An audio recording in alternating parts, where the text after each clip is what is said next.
started hiring people in Taiwan. These engineers would need to report to Tony, who's the CTO. And so how do we ensure like a productive working environment? How do we make sure that they can get what we call a code review? We check in code and look at each other's, make sure there's no bugs.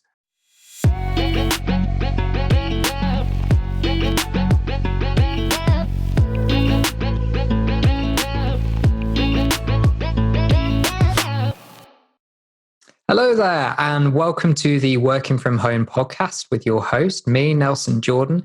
Today, I'm thrilled to be joined by John Chao, who is the co-founder of Tresl. Hello, John. Hey, Nelson. How's it going? Yeah, not too bad at all, thank you.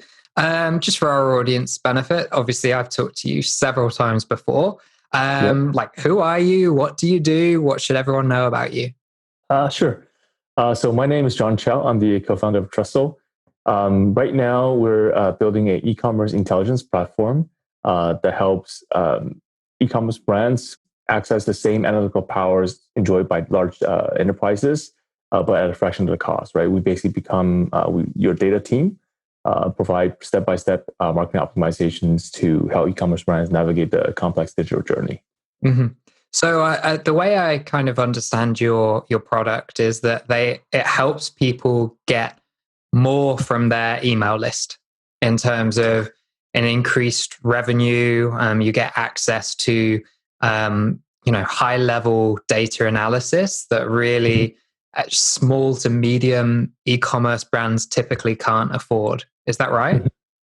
Yeah, I mean, and much more, right? So I think we basically started this because what we realized we were building. So I came from a math and statistics background. I was at LinkedIn before I started my company, and we were building a lot of machine learning models for our internal sales and marketing folks. Basically account-based modeling tools, right? Marketing tools, and it really all comes down to just analyzing customer behavior, users' patterns to understand like who's more likely to buy and who's more likely to churn, right? When you are LinkedIn, there's 500 million members. You really can't email blast everyone, right? Like it's just, and I think if you sign up for LinkedIn, we send you a lot of emails already. So it really comes down to this thing we're calling a list poll. A list poll basically just prioritize scoring of an email list, right? And so you only want to send it to the people that want to get this email and also is highly likely to convert.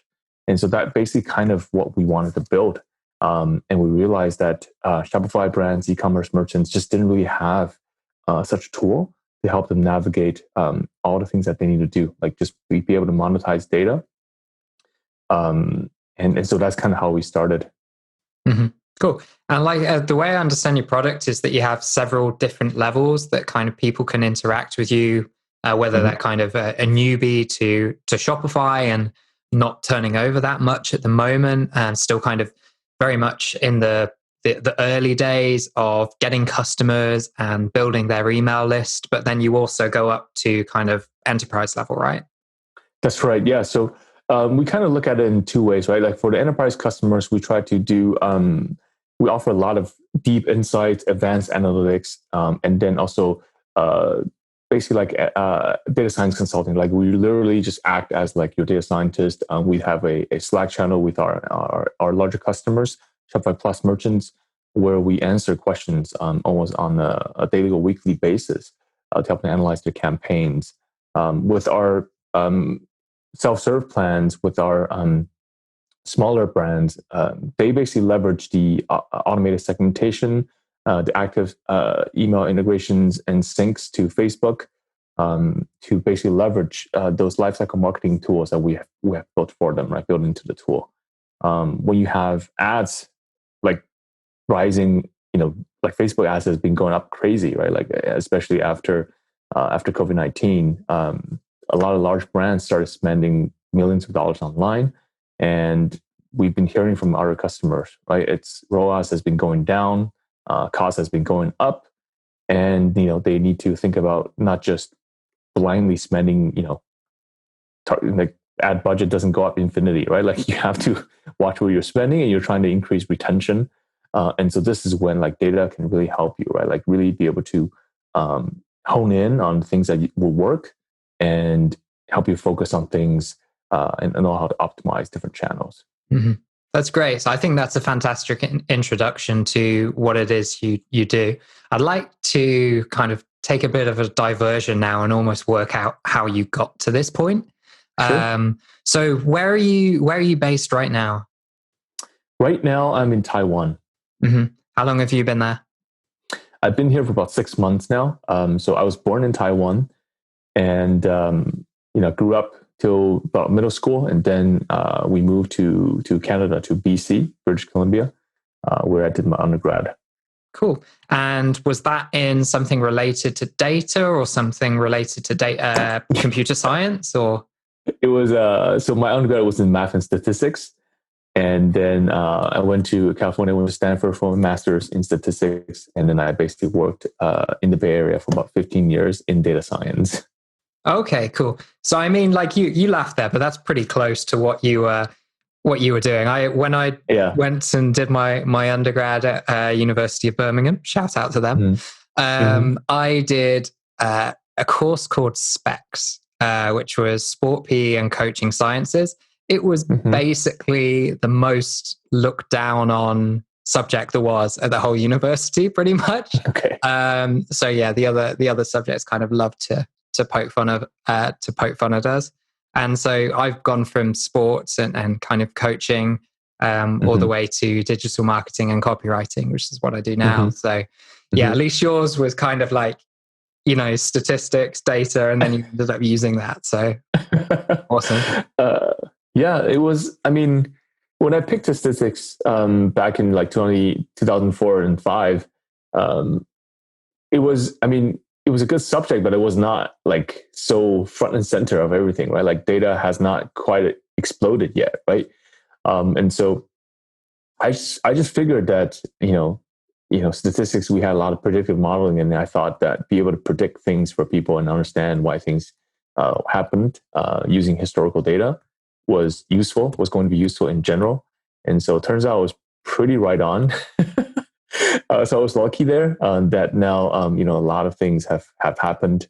I went from Stanford to my first job was all about like retail data science. We did a lot of demand forecasting and price optimization. This is when the world was still mostly offline, right? Like we basically helped like Walmart, Target, Best Buy, those kind of customers build their category by category, build their pricing, build their optimization, build their displays, promotion effectiveness, things like that. I mean, this isn't that, I can't remember if it's Walmart or Target. You might be able to weigh in here, but they're famous for that story of with their Target. It was Target, right? You know the one. So I'll tell everyone for the audience, just so we're all on the same page. But they're well known for a story. I'm not sure whether it's kind of apocryphal or not, or if it really happened. But that a man went into the store complaining about some like brochures and vouchers that he'd been sent. His daughter had been sent, who was at the address, that said, basically, here are all these baby items. Here are like diapers. Here are like money off the formula and stuff like that. So he went in to complain and say like, my daughter's not pregnant. Got to stop sending me this stuff. And obviously found it quite intrusive. And then he later found out his daughter was pregnant, but just hadn't told him yet. And actually the modeling had found out by the other things that she was buying at that time. I think probably vitamins and things like that, that were related, but in a tangential way they were related, but they weren't directly baby things. And the computer models had got there obviously before she'd been able to tell her dad about it. Then I think I heard anyway later that they changed things up a little bit, and so it was less creepy and less kind of in your face. They'd also mix in items that weren't relevant. So along with like, they wouldn't just send one email or a brochure with just baby stuff. They might send the baby stuff that's relevant, but they might also include a lawnmower or a DVD collection or whatever it is, to kind of, people would still be able to go through and say, oh, that applies to me. I'll buy that. And it's almost like one of these fortuitous moments, but it's not. It's obviously planned. But you can also look at these irrelevant items and say, well, I don't need that. So it just appears less creepy. Correct. Yeah. Did you have a part to play in that, John? Well, I wish I could claim credit for that. No, but it wasn't us. But I mean, we were doing stuff that were very similar, right? Like we basically were creating what we called demand groups, and demand groups were basically like highly substitutable products that when you bought Coke, you're probably less likely to buy Pepsi, right? So there's a lot of cannibalization happening, and on the flip side, there's a lot of sort of we'll call it cross elasticities, like basically relationships between different groups that were more likely to happen when you bought certain items, right? And this is all kind of this product journey that we're trying to map, right? Like this is something that we're trying to crack with segments as well. It's just to understand purchase patterns between the first, the second, the third purchase. You know, what are people buying first? What are they more likely to buy next? What is the timing in between? Are they replenishing? Are they switching different categories? So those are the things that I think is very, very front and center for a lot of e-commerce brands. And it's, you know, you can actually prove this out with data more than you think. Like a lot of, you know, you just don't know where to look, and a lot of brands don't have that time. But all the expertise as well. Yep. Because I mean, I've worked with your product before, and you know, I know how to do a basic level of data analysis, but I don't know how to take all of these different inputs and turn them into something usable, because that takes a considerable amount of training and experience and practice to be able to do that. It's not something that you can just open up an Excel spreadsheet, you know, feed your data in and just be like, okay, this is what I'm going to do. That's not how it works. That's partly why I've used your project several times, and which is, by the way, how we know each other for the audience. You know, with those stores, because you actually give something useful on the back end of that can actually, you know, then go into some action. A lot of kind of people that I've encountered before, particularly in like the Google Analytics world, when they're analyzing website data, they'll produce these, you know, fantastic looking monthly reports for their clients. You know, our bounce rate has done this. Our conversions on this product is up. You know, we've got less engagement on site. Blah blah blah. Whatever it might be, but rarely. I mean, the best ones do, but the average ones will just leave the data there. Like that has no purpose whatsoever, right? You actually need to do something with that data. It needs to be actionable. Is that something that you've been able to kind of build into the product? Yeah. So I think we took a very different approach when we wanted to build this product, right? Like we didn't just want to build like another analytics tool, right? Like there's plenty of dashboards that pack the screen with a lot of charts and numbers and so on and so on, right? As a data scientist, I even get very confused if I have to look at a screen full of numbers. And so we kind of want to, you know, we want to cut, right? Like we basically want to just show something that is intuitive, simple, and help people take action. And so, unfortunately, with Shopify, with e-commerce, we're able to just kind of drill down and cut out the noise. Like we didn't have to be a platform for everyone. We never wanted to be a generalized analytics tools for all the different, you know, players, all the different industries out there. We just want to help Shopify merchants in the beginning. Like we just want to be able to niche down on Shopify and e-commerce. And so we built something that is very simple. Like we just wanted almost in the beginning, it was a very simple idea. Just, can we build like a Q&A tool, right? Like almost like a Quora, right? Like where you ask questions and you get it, people answer your questions, right? But except in this case, you know, it's answered by expert data scientists, right? And so we kind of built this. That was like the starting point. And so we've evolved obviously much more beyond that. But I think what most people find is that actually these questions or these insights, what we call modules, these modules are actually really relevant to me and they make sense. and these are the questions that I care about, right? And so we have kind of built these modules to target different parts of e-commerce marketing, right? Like whether it's cohort analysis, whether it's CLV, whether it's RFM segmentation, looking at churn, looking at sort of lifecycle timing, replenishment, so on and so on. The list goes on, but that's basically what we built. Like we just want to help brands and marketers go in and basically be able to find the answers that they need to optimize different parts of their funnel.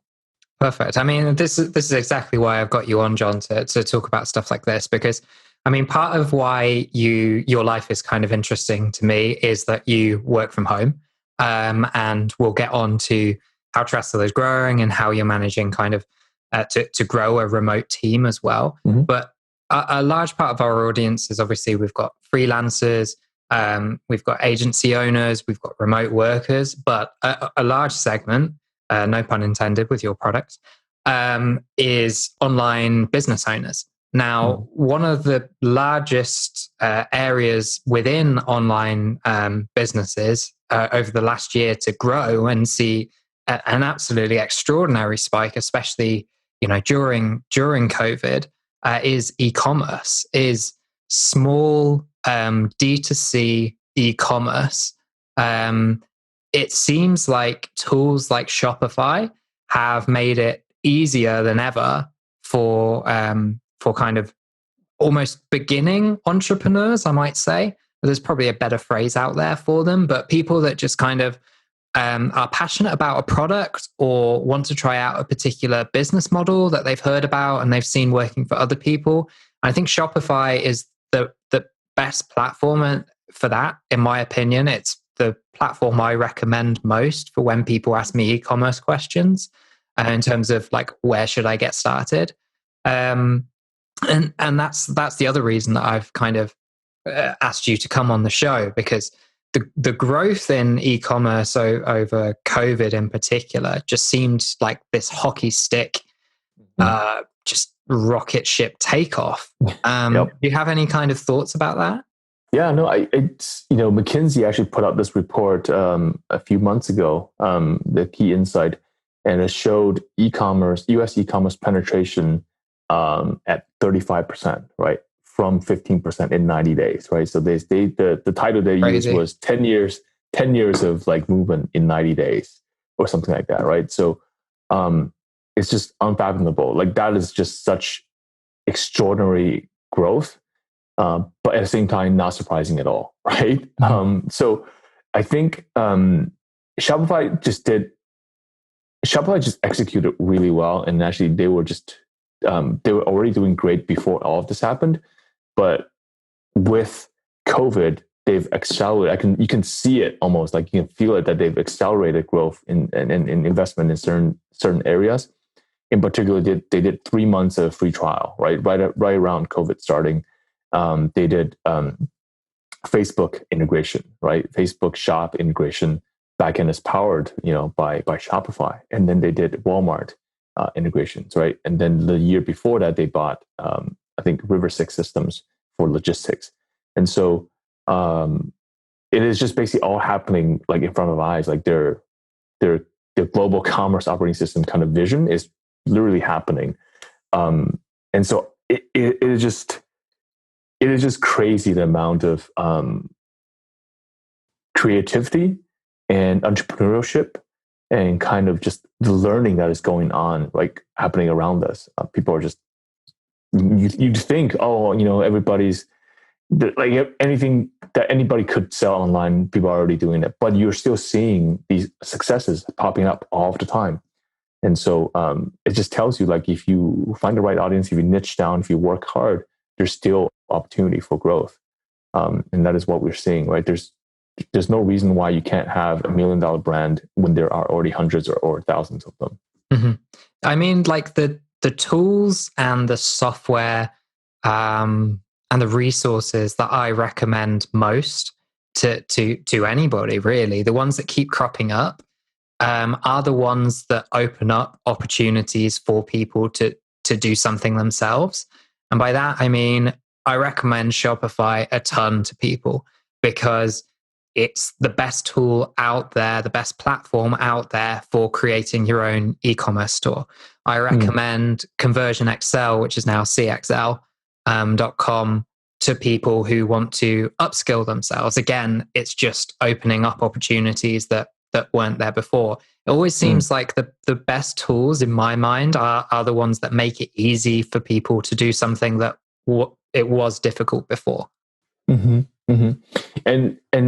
on the, I will bring up the other side of Shopify, right? Which is they've made it so easy for you to start a store, but at the same time, they've basically enabled this new technology and disruption, right? Like an example that I love to use is with the Kylie Cosmetics, right? Kylie Cosmetics sold 51% of their company to, I think, Coty for $600 million, right? So instantly they were worth like what, $1.2 billion or something like that. And did you know how many full-time employees worked at Kylie Cosmetics? I didn't, but you're going to tell me it's a ridiculously low number now, right? It's a ridiculously low number. It's 13 people. And they're worth $1 billion. And they're worth $1 billion, right? And so that is just, I mean, like, I don't even know how to do the math, right? That's like what, like over $80 million per yeah, full-time I mean, employee? if you don't know how to do the math, John, then I'm definitely not going to be able to. It's just crazy to think about, right? And so, and the only way they're able to do that is obviously because the technology that was enabled by Shopify allowed them to more or less outsource all of the engineering, all of the hosting, all of the infrastructure, and to handle, to be handled by Shopify. But at the same time, what is the pain point now? What do they need to spend money on? Is marketing, right? Marketing, logistics, and then serving their customers. And by foregoing engineering, they really just is a different breed of customer, right? Digitally native, different breed of brand.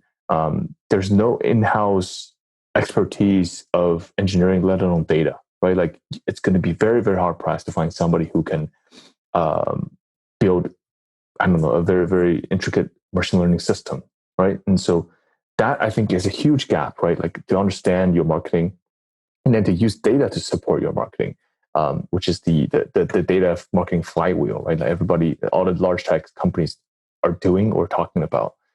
So I think that is the biggest problem right now. Is just a bunch of people. When you can grow really easily, when ROAS is great, when you spend anything on Facebook and you're getting 3 to 5 ROAS, great. But when things are tough, like then what do you do? Like it's like, where do I focus on? How do I actually figure out how do I crack this digital customer journey when there's like hundreds of touch points? When you've got email, you've got SMS, you've got push, you've got messenger, you've got your Zendesk support, you've got loyalty programs, you've got all these different tools. And then you're trying to figure out like, okay, well, everybody's telling me they got me 100 customers or 2,200 customers there and there, but they're all not deduped, right? Everybody like steps on each other's toes. So you're talking about attribution there, right? Well, also that's also part of it, right? So just everybody's claiming for all their wins, but I should probably just for some of the newer kind of e-commerce kind of store owners, I should probably just talk a little bit about the concept of attribution, just so everyone's on the same page. It's essentially when you use something like marketing or a particular channel, you want to figure out which channel was responsible for the sale or whichever conversion you're choosing. For example, did somebody find you on Google? Did somebody come through and see a social media ad and then click through and then buy a product? A lot of the times, though, it's way more complex than that because you either don't know where they came from for whatever reason, either the tracking isn't in there, or the other thing is kind of your attribution models. So there are lots of different types of attribution models. There's first click, last click, linear, value weighted and things like this. Last click is kind of the default for a lot of people. So it's like, what was the last interaction somebody had with your company, with your marketing before they bought from you?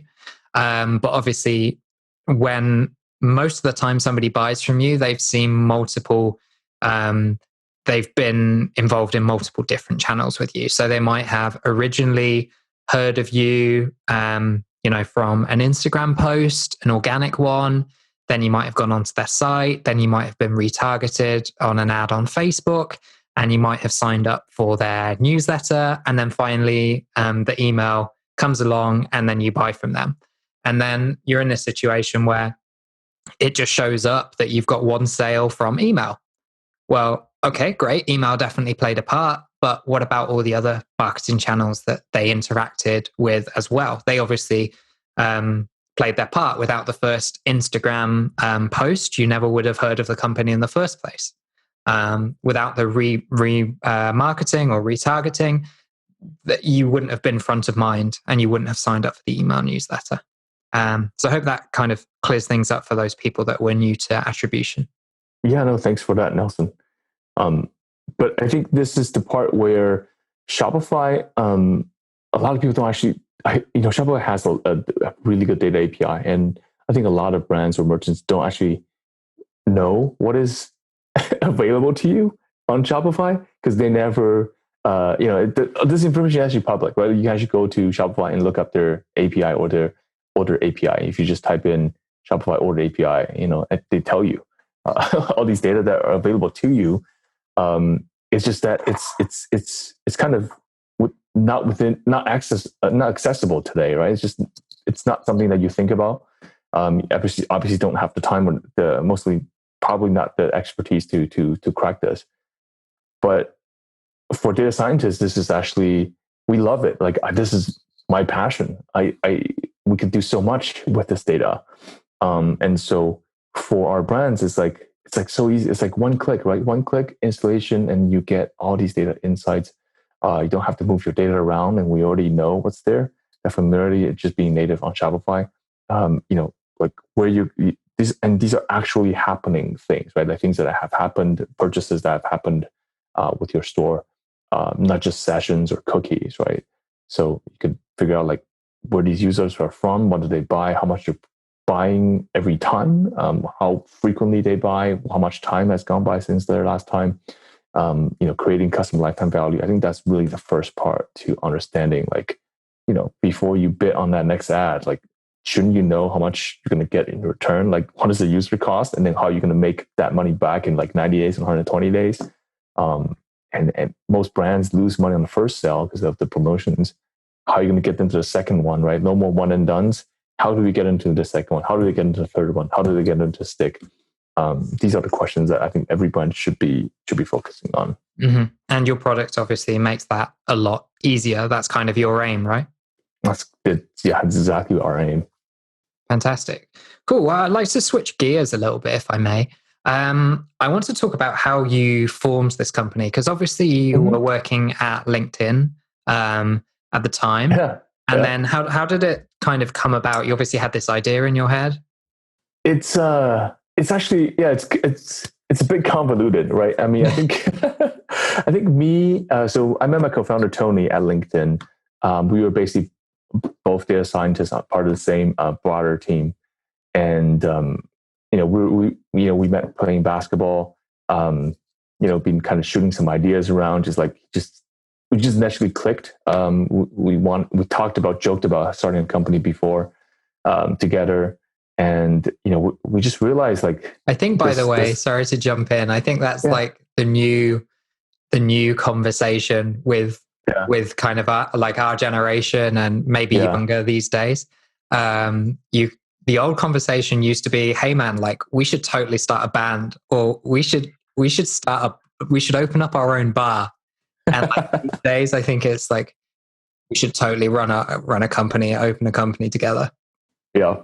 Because I think for me, it was just always, it was something in the air or the water. That's what we joke, right? Like when you live in the Silicon Valley, and your friends all have like either worked at a startup or started companies before, you just figured like someday maybe it's your turn, right?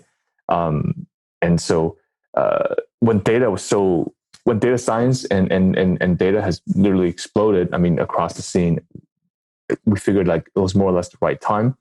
But it was kind of too early before because not a lot of people have data, and that was always going to be the first problem. It's like how you can actually have access to a lot of data, so you can actually these models will make sense. And so we formed a company. We kind of started kicking some ideas around, and I started kind of while I was on paternity leave, I started talking to some customers, and it just kind of helping them with some just ideas or like just some modeling. And so one thing led to another, right? And so we quit in 2018, and then we started a company together. And initially we thought we're going to be like an Uber for data science, right? Like we thought we could be like just on demand, like we would just be a ninja team. We would just come in and we help you solve your problems, like a Palantir or like a Uber, where it's just like plug and play data science, right? And then what happened was we talked to a lot of companies. There was actually a decent amount of interest in what we could do, but we ran up against a lot of politics, a lot of internal politics. And what do I mean by that is like usually the conversation would go like, oh, we get an introduction and we talk to the CEO or like the salesperson, the marketing person, and they're like, yes, we need this right now, right? Like we needed this yesterday. It'd be great, sign a contract, get this model or something so it could help us grow. Sure. And then inevitably the conversation switches to like a VP of engineering or like a CTO person. And then, we'd hit a wall every time. And then their concern is really about, it's either like, our data is too sensitive, we can't give it to anyone else, or like, machine learning or AI is our core, we can't give it to anyone else. But they're really saying, I think, is that, number one, my CEO should just give me more resources to hire more people so I can do it. Yeah. And number two is like, how is that going to reflect on me if like you solved this problem and I didn't solve it? Mm-hmm. And so I think that was a little bit of job security, but I think mostly about just kind of like they didn't want to look bad. If it's like these guys who is a third party outsider come in and solve a problem, then I don't know. Like we just happened a lot. It happened quite a few times where then we figured, okay, so this is probably why, this doesn't really quite exist yet, right? Even for smaller companies. What sort of companies were they in terms of industry? There was like financial companies,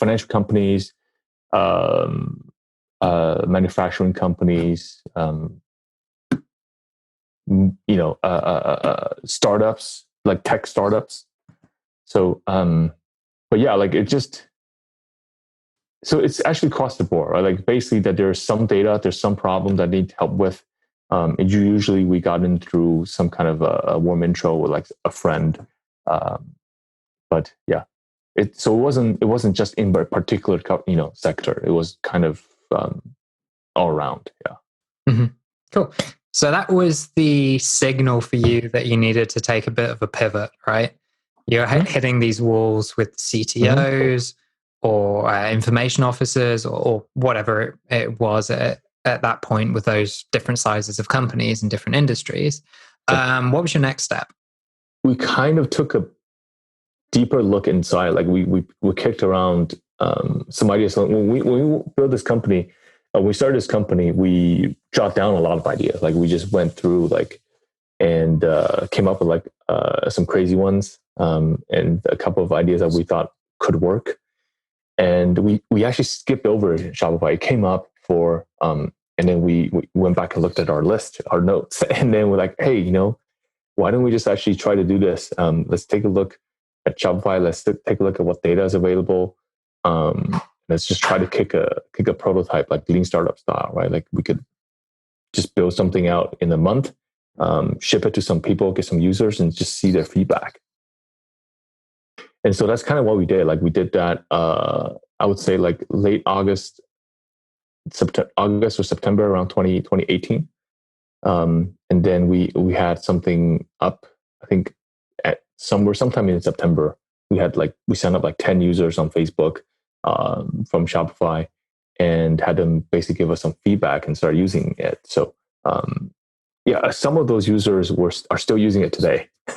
And so I Great. think we just felt like we found something. Like we there was definitely a need, and we just had to kind of kept iterating on it. And we launched our app officially on Shopify April of the next year, so 2019, and then 2020 this year. We got staff picks in April, so right around like 1 year mark, we had a front page staff picks feature, so that was great. Staff picks is Shopify's recommendation.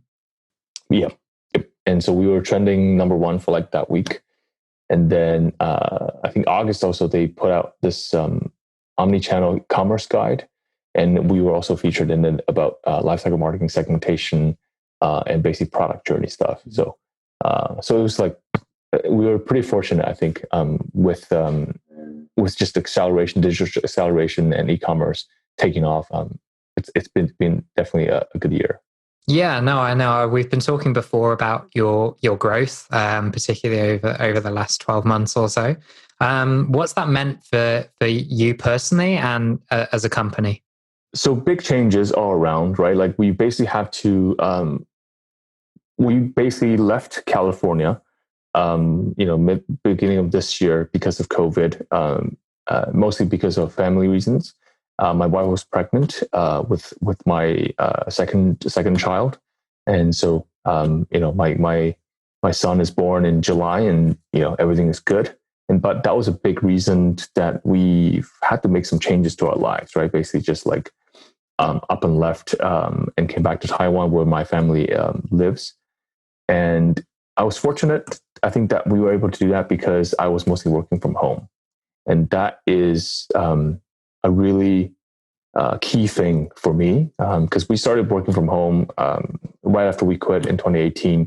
And I had my daughter, who was probably one at a time, at home, with me for part of it. And then she, went to preschool. But I had to learn how to be efficient and find time in odd hours of the day, and just be more efficient, right? And so that has taught us, like me and Tony both, how to kind of be like slacking first. Like we're slackers. That's what we slack each other all the time, and just kind of it's like it's absolutely been critical. Like our mind share is on Slack right now, and so that's basically helping us to set the tone as like a remote first company. So even though we are in Taiwan now and we basically started hiring people in Taiwan, we still want to maintain that culture of being just kind of remote first. I think that's, embracing that early. I think probably more companies will be doing that going forward. Like you see, Twitter probably instituted some kind of the first one to institute kind of like a permanent work from home. Google, other companies are kind of following suit. Why is remote first important to you as a company? And so when it was just me and Tony, when it was just two people, it was easy to just basically just forgo a lot of the processes because we know each other, we have the familiarity and kind of be productive. But we have to scale the company, right? Like there's some real challenges with that, right? If we started hiring people in Taiwan, these engineers would need to report to Tony, who's the CTO. And so how do we ensure like a productive working environment? How do we make sure that they can get, what we call a code review? We, check in code and look at each other's, make sure there's no bugs. What is a good time to set these company meetings or what we call like weekly scrum, which is like an engineering speak for like meetings. Those all become like challenges for us. And we realize that we have to put in a lot of processes to help ensure everybody gets the same kind of timeshare, and also not having this hybrid model of Taiwan office and then remote employees in other places. Not doesn't interfere with being a remote first company. So those are the things that we obviously will be starting to think about a lot more going forward. But what we've learned, fortunately, is like from some of my friends who have been remote CEOs, is you need to have a lot more documentation, better processes, but at the same time, like being remote, you get access to this global pool of talent. Like there's a lot of like really smart people outside of Silicon Valley, which is kind of a bubble and will always probably be a bubble. And so, when you try to hire a Silicon Valley engineer, you could probably hire, 2 or 3 elsewhere, right? And so there's those are the things that as a company, you think about. No, I mean, it's one of the things that I love about working from home, being a remote worker, is that like I'm English, and actually at the moment I am living back in the UK, but my wife and I lived in Valencia in Spain for the last 3 years before this. But like even now I'm back in the UK, I only have a couple of UK clients, a couple of clients that are based in England. Vast majority of my clients are based in the US. And actually I have a couple of clients in Australia. So I'm working across all of the time zones basically at the moment, which is super fun, as you can imagine.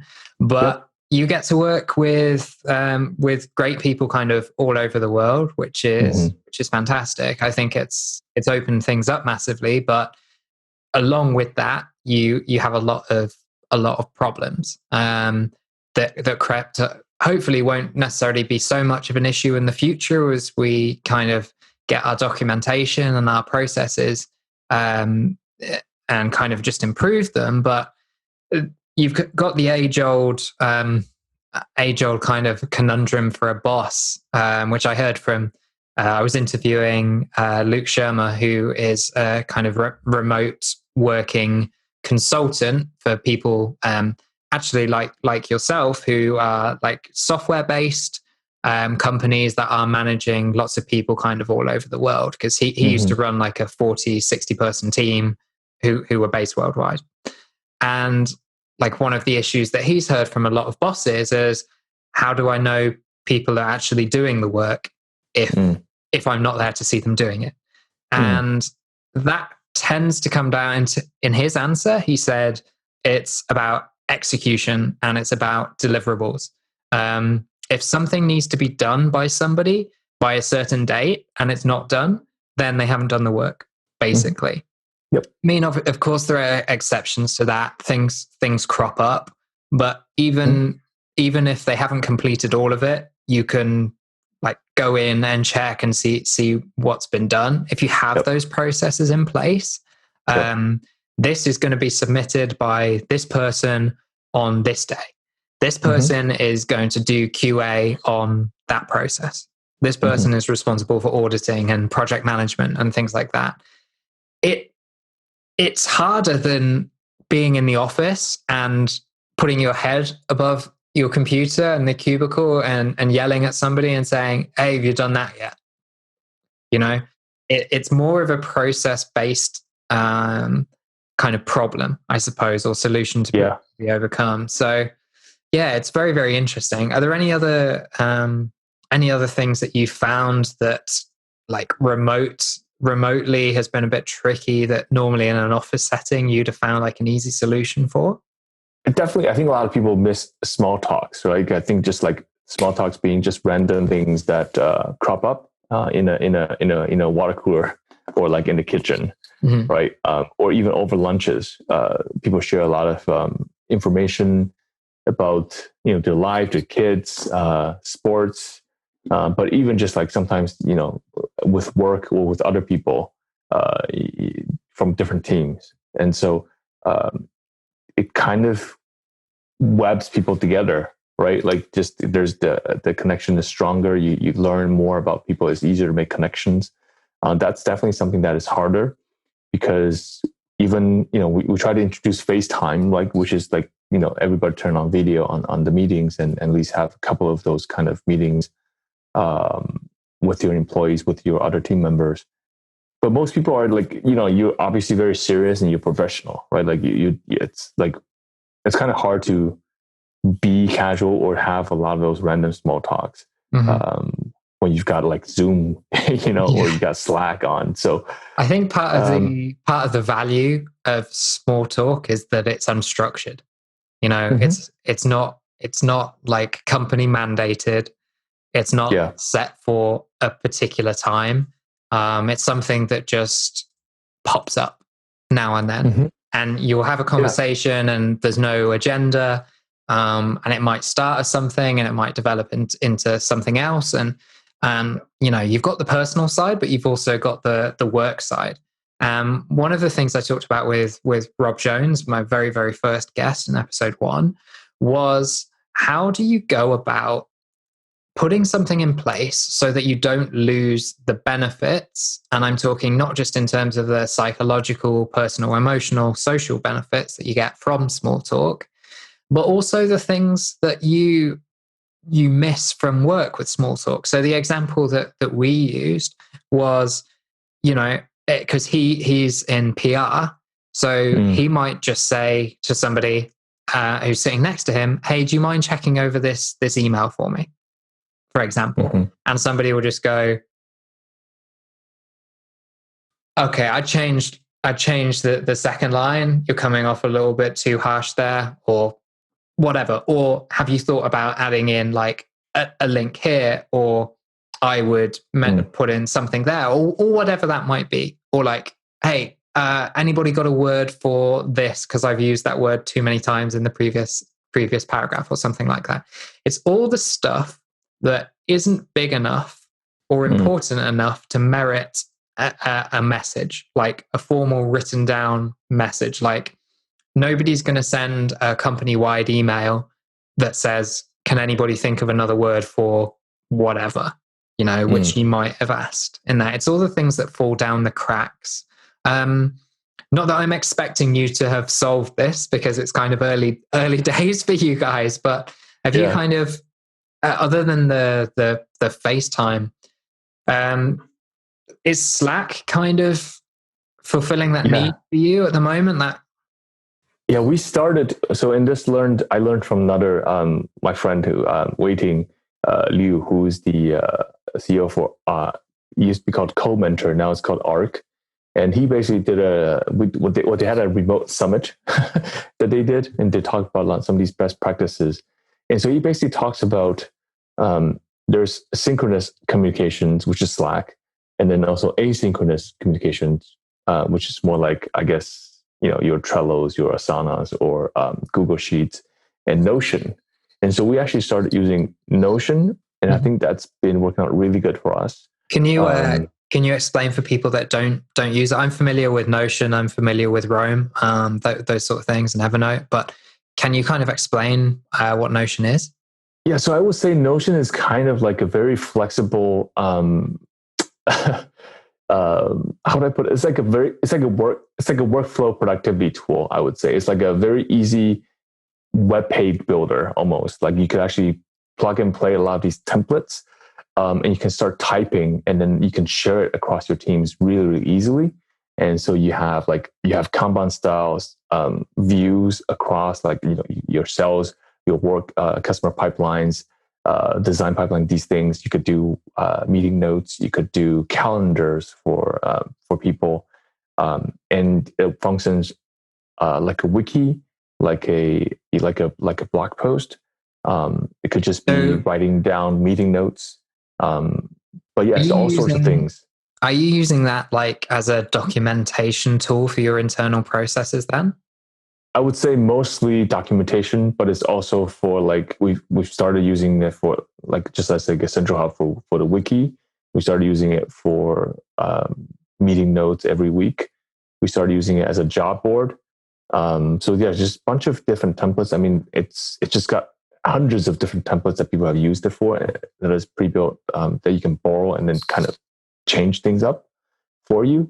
And that's actually been really good because you can comment on it and everybody can see it and then basically contribute and iterate on different parts, right? So something like, if I wrote this analysis and I want my teammates to kind of look it over, I could just easily tag them on this section and then just say, "Hey, can you take a look at this part?" And so that kind of solves some of the things that you're talking about. So take a step back from that then, and let's get a little bit more concrete. So when you pick a process that you think, okay, this is repeatable, this is worthy of documentation, where do you start? I guess it's just like 3, right? The magic number is probably like 3. If we see like the same question pop up like more than 3 times, then I think we would want to document it. We would make sure like other people are familiar with this. And also, if you run into like a really, really obscure bug, the chances are probably somebody else might. And so, we try to document that process. Like, how do you actually solve this problem? Because you just never know. Like, it might come in handy for the next person. So, and I learned this also, this next part from another founder. And he basically just, I was curious, like, it was like, how do your team have so many like blog posts, right? And so many SEO content? And he's like, I just make everyone write. Like every time they take a customer call, every time they solve a bug, I make them write it down. Like it's just, if you make them write it down, then those things could turn into blog posts later on, right? Like you can publish it, you can share it. Obviously, not sensitive information, but if you get into the habit of writing down how you solved a particular problem for a customer, I think that those are all really, really good content later on. I guess the idea behind that is if it's been a problem for me, it's going to be a problem for somebody else. Yeah. Yeah. So if I benefited from the solution, so can they. Exactly. Yep. And so I would say that will be something that we should be practicing more and more going forward.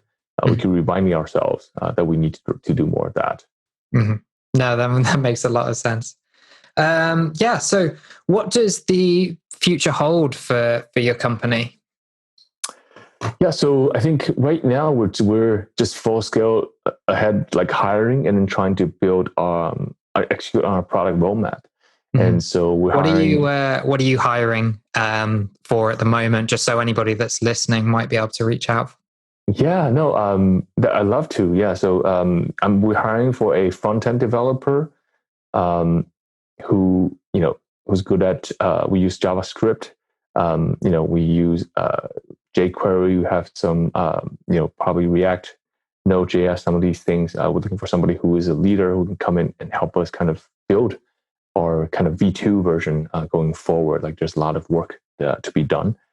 We're hiring for like a full stack, like a software engineer person, and also data scientist. Like those are 3 needs. And I would say actually a marketer, like a growth marketer, somebody who's familiar with e-commerce with SaaS tools in the analytics space. Love to talk to you. Those are some of our top needs right now. Fantastic. So you're trying to hire for those over the next 3-6 months, or kind of as soon as possible. As soon as possible. And I guess a lot of that growth is kind of sparked by your recent kind of new customers and new clients, which is fantastic. I'm sure you're going to have lots of really interesting stories to tell about hiring and remote working once your team grows. So I'd love to have you back at some point to discuss those. Sure. I think for today, that's a fantastic place to leave it. We've talked about how to put together processes, how important they are for remote work and kind of the growth of e-commerce. So I think that's fantastic. Just for everyone who's interested in finding out more about you, John, or about Tresl, where can they go? So I think they can find us on LinkedIn if you search for Tresl. I think it's linkedin.com/company/Tresl. Okay, and how are you spelling Tresl? Tresl. Tresl. So it's a play on words on Tresl, and we're on Facebook as well. If you look at, I think we're under Tresl as well. We have a group called Ecom Data Science. If you search for Ecom Data Science, you will probably find us. And me and Tony, I'm John Chao. Tony's last name is Yin, Yin. So Tony Yin. We're on LinkedIn, on all the major platforms. You'll be able to find us there. Fantastic. And all of those will be in the show notes as well. So if you want to click through and find John and the rest of his team and find out more about Tresl, then just go to the show notes. And that is it for today. John, thank you so much. It's been a pleasure having you here and look forward to talking to you again. Yeah, thanks, Nelson. We'll catch up again soon. Take care. Bye-bye. And that's it for today. You've been listening to the Working From Home podcast with me, Nelson Jordan. We've been talking about the good, the bad, and the ugly side of remote work. Thanks so much for listening, and I really hope you've enjoyed the time you've spent with us today. If you'd like to discuss the podcast, you want to make a new friend, or you're interested in working with me on a copywriting or digital marketing project, then visit nelson-jordan.com. That's nelson-jordan.com, where you can also sign up to my newsletter to hear about this podcast and other exciting projects. Until next week, goodbye.